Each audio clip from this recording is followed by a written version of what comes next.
सोचिए, दुनिया के सबसे सुरक्षित और आधुनिक शहरों में गिने जाने वाला दुबई और अचानक एयरपोर्ट, होटल और पोर्ट इलाकों में हलचल मच जाती है। मिसाइलें, ड्रोन और इंटरसेप्शन की खबरें। क्या मिडिल ईस्ट एक नए बड़े तनाव की ओर बढ़ रहा है? आज हम पूरी स्थिति का विश्लेषण करेंगे। मिडिल ईस्ट में हालात तेजी से बदल रहे हैं। रिपोर्ट्स के अनुसार दुबई इंटरनेशनल एयरपोर्ट के एक कॉन्कोर्स को मामूली क्षति पहुंची। 4 स्टाफ सदस्य घायल हुए जिन्हें तुरंत चिकित्सा सहायता दी गई। यात्रियों को सुरक्षित बाहर निकाला गया। इसके अलावा बुर्ज अल अरब होटल के आसपास ड्रोन गतिविधि की सूचना सामने आई। आग लगने की खबर आई, लेकिन सिविल डिफेंस ने तुरंत कार्रवाई कर स्थिति को नियंत्रित कर लिया। जेबल अली पोर्ट क्षेत्र में भी मालवे से आग लगने की जानकारी दी गई, जिन्हें बाद में काबू में कर लिया गया। यूएई अधिकारियों ने दावा किया है कि ईरान की ओर से 137 मिसाइलों और 109 ड्रोन दागे गए। हालांकि उनका कहना है कि अधिकांश को इंटरसेप्ट कर लिया गया। स्थिति की गंभीरता। चुनाव के बाद एतिहाद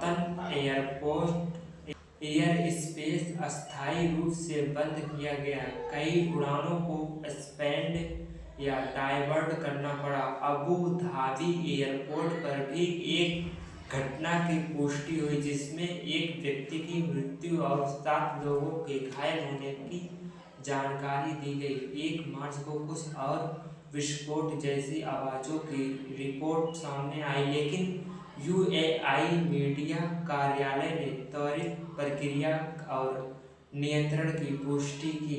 अब सवाल है, इसका असर क्या होगा? पहला असर क्षेत्रीय सुरक्षा पर पड़ेगा। दूसरा असर अंतर्राष्ट्रीय उड़ानों और व्यापार पर हो सकता है, क्योंकि दुबई और अबू धाबी वैश्विक ट्रांजिट हब माने जाते हैं। तीसरा असर तेल बाजार और वैश्विक अर्थव्यवस्था पर पड़ सकता है, क्योंकि मिडिल ईस्ट की स्थिरता सीधे ऊर्जा आपूर्ति से जुड़ी है। विशेषज्ञ मानते हैं कि यह तनाव केवल 2 देशों तक सीमित नहीं रहेगा, बल्कि इसका प्रभाव व्यापक कूटनीतिक समीकरणों पर पड़ सकता है। फिलहाल प्रशासन ने लोगों से शांति बनाए रखने और केवल आधिकारिक सूचनाओं पर भरोसा करने की अपील की है।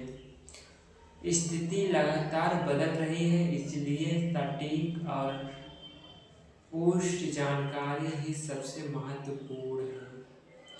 हम इस घटनाक्रम पर नज़र बनाए हुए हैं। जैसे ही नई पुष्टि सामने आएगी, हम आपको अपडेट देंगे।